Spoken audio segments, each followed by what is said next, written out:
it's a frustrating situation. We love Ruby, but she's suspended indefinitely. And because it's an ongoing legal matter, that's really all we're allowed to discuss right now. I think this is maybe the first time you've had an off-the-court issue. What is your policy when it comes to that with your players? Yeah, it kind of is a case-by-case situation. This one is obviously a really tough one. Just compared to last season, how much further along are you right now in terms of installing and everything like that, given you're not kind of starting fresh? That's a good question. I feel like we're behind. I don't love where we're at, but I'm also not a positive coach or person, so you always want to be further along than where you are. I think our players are picking up on things a little bit better. We do have some players that have had some experience that are on the floor, which helps, a little bit better leadership, but I would like to be further along. There's a little ways to go, but what do you like about this group so far? I think they're hungry. I think they are excited, which is great when you have a group that is excited to play your style of play that comes ready to work every single day. It's refreshing as a coach to just get a new group, especially when you have so many young ones that they don't know any better other than to come to work or come to practice every day and work hard. Have you ever been ahead in the summertime? Or felt I mean, I've like had all things? 3 whole summers, my career. So, I mean, is this a normal feeling? I think last summer, maybe in hindsight, when I look at our year in review of last summer, I wonder if we did too much, and that's why we didn't have legs in March. So I, as a coach, have really tried to say, we're not going to grind them into the ground. If we don't get to this, we don't get to this. And as a result of that, it's not the normal pace that I like to practice at, but I'm trying to do a better job of realizing it's a long season. Have you seen your returners react to that change from last summer? I think they appreciate it. And I think that when we are together, they're giving everything they have, which I wouldn't expect anything less. What are your biggest goals or priorities this fall before games start? We need to find a way to be resilient. We need to overcome adversity. We don't have a necessarily three-point shooter, so we need people to step up and fill that role. We have a bunch of athletes. We have a bunch of people that are really good for us on both sides of the ball, but we need people to really accept the roles and kind of become obsessed with the role we need them to play. How are you balancing having a strong group of returners with as many freshmen as you do? It's nice. It's nice to have some people that know what they're doing and that you don't have to explain everything brand new, and you have some additional coaches in a sense that they can get to the players or their teammates before I do. We can talk a little bit better. The drills aren't new, and then again, when you have this many freshmen, they don't know anything other than to work hard in every single drill. They don't know which drills suck, they don't groan, they don't roll their eyes, they just do it, and they do it with everything they have. It's a lot that obviously goes into scheduling, but do you like that it's kind of a loaded out-of-conference schedule this year? No. Do I think it's necessary to make sure that we're tested and we know who we are going into SEC play? Yes. I know you're focused on basketball, but like the rest of Vol Nation, are you excited about football? And have you talked to Coach Heupel in advance of their opener Saturday? We are excited. I mean, football season is a phenomenal time around here, and you can already feel the buzz on campus. You can tell that it's coming. It's great for us with recruits. Coach does a great job. He'll talk to our recruits for us, which is so nice and kind, and he knows their names. He knows where they're from. He does such a great job, and I think that's something that every coach here does a really good job of as we support each other, and so we're excited to get to watch and play. You mentioned your off-season changes as a part of your self-scout. What other takeaways do you have from year one going into year two when you self-scouted? Oh, there's about 5 pages worth of just little things here and there of whether it's more team bonding, a lighter summer load, more film, more individual film, extra shooting. If there's just a ton of different things that we can try to get a little bit better, and that's what you have to do year after year is look at your past year and find ways you can improve. What have you seen from Janiah Barker this summer, and just kind of after getting to see her up close and in practice, what kind of role can you envision her having for you guys? I think that she's going to be a great leader for us. She is vocal. She hasn't been on the floor a whole lot, but she's in the gym, and she is loud. She is leading people. She is cheering. She is saying the right things. I don't know that she's necessarily had a strong leadership role in the past, but we are really going to rely on her to have that here. What does this offseason look like for Jersey as she gets used to everything here? Yeah, she's a player that is made to play the way we want to play. She's so long and so big, but she runs so well. She can play multiple positions. We're still working on a three-point shot. I want her to kind of get her confidence back in that, and as I walked up here, I saw her out there shooting threes, so that was good. I think she takes that seriously, but she's really good in transition. She's good at protecting the rim, and she's just been doing that.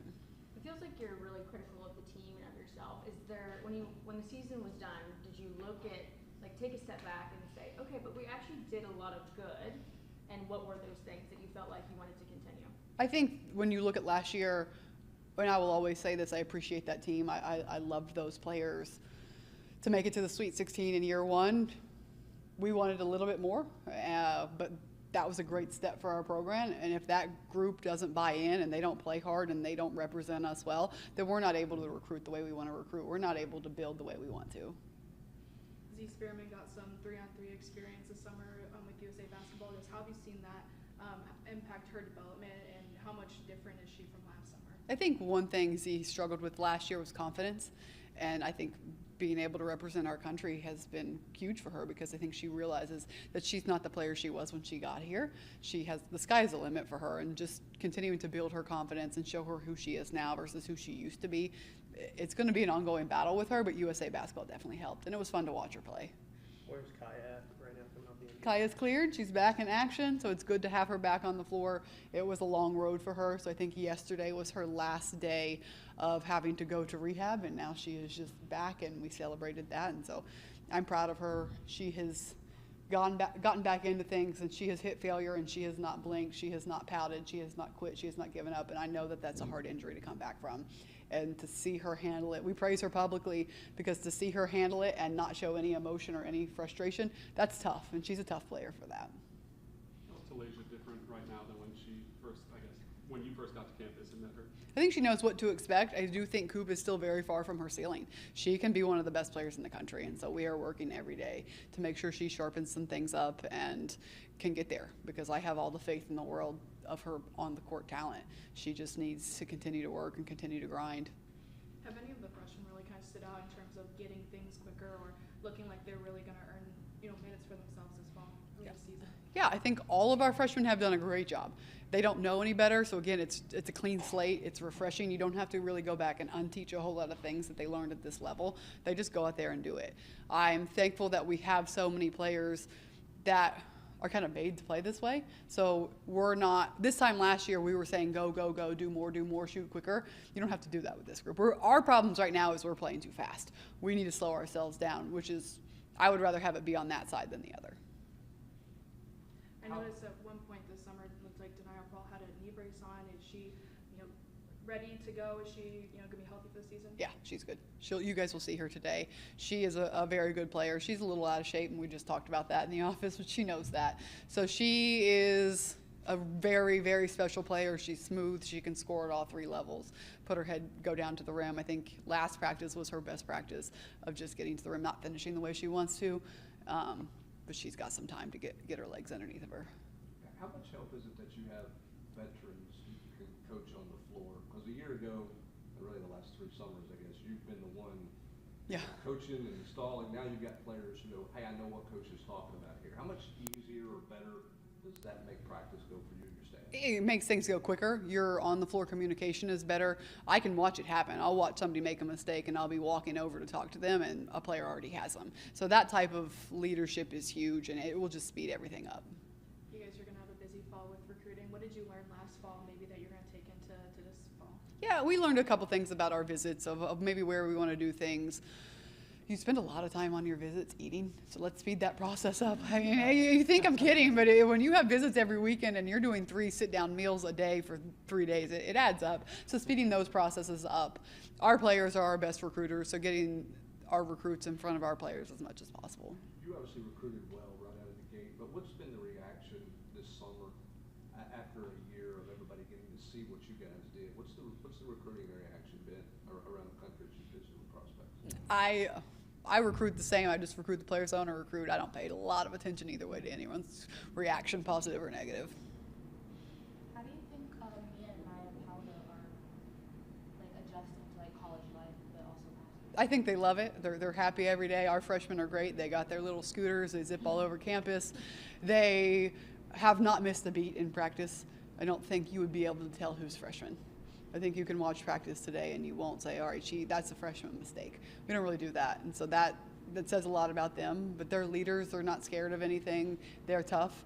They're always in the gym. I'd say they're in the gym more than or just as much as anyone else. Jada seems to kind of have a low-key personality, kind of quiet. Is she like that on the court? Does she have a different Oh, she's got a different on-the-court personality at times. So she is cool. She is very quiet off the floor. She's funny. She has a good personality. And our first week, it was very fun as a coach to watch her and Coop go head-to-head. And she will be very good for Talaysia Cooper because they're very similar in skill set. And when they guard each other, they want to guard each other. They want to make each other better. And that's what we wanted with this recruiting class, was to make everyone better. Thank you, Coach. Thank you, guys. Thank you.